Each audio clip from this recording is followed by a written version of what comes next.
Z nami je kamniški župan Anton Tone Smolnikar, ki je znan kot ljubitelj jeklenih konjičkov. Naj spomnimo, da je imel kot novinar tudi zelo znano in odmevno oddajo 10 tisoč obratov, vendar poleg ljubezni do jeklenih konjičkov ima tudi ljubezen do takih čisto pravih. Moja žival je zagotovo konj. Če bi imel veliko časa, mislim, da nakup konja ni problem, ampak veliko časa potrebuješ, če imaš konja.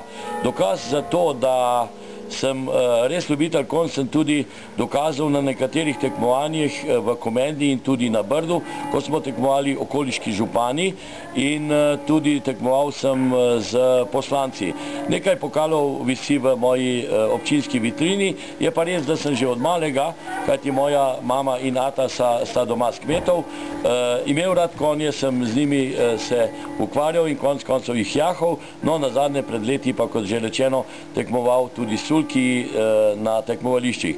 Seveda sem ljubitelj še vedno tistih jeklenih konjičkov, kajti vendarle te profesija, ko sem vodil 9 let in ustvarjal oddajo 10 tisoč obratov, me je nekako zasvojila in še danes rad seveda pogledam in tudi preizkusim kakšen dober testni avto. Je pa res, da ko sem prenehal imeti oddajo 10 tisoč obratov, ko nisem imel na dvorišču po 5-10 avtomobilov, mi je sin rekel: oči, zdaj ko nimaš testnih avtomobilov, si se pa kar nekam šofersko umiril.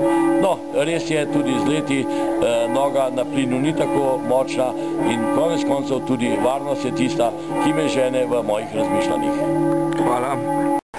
Z nami je Matej Tonin, tu smo pravkar opravili blagoslovitev konj, ti pa se voziš z nekoliko drugačnim konjičkom, to je motor, ne?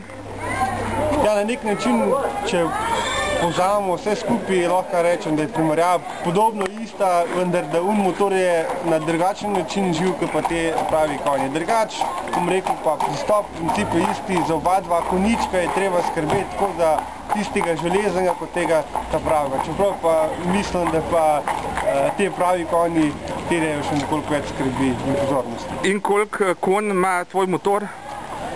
Tega ravno na pamet ne vem, koliko konj ima, ampak jaz poskušam. A ima enega več? Ima nekoliko več, ampak ne gledam toliko na konje, bolj gledam na varno vožnjo. No, to je pa tudi najbolj pomembno, ne?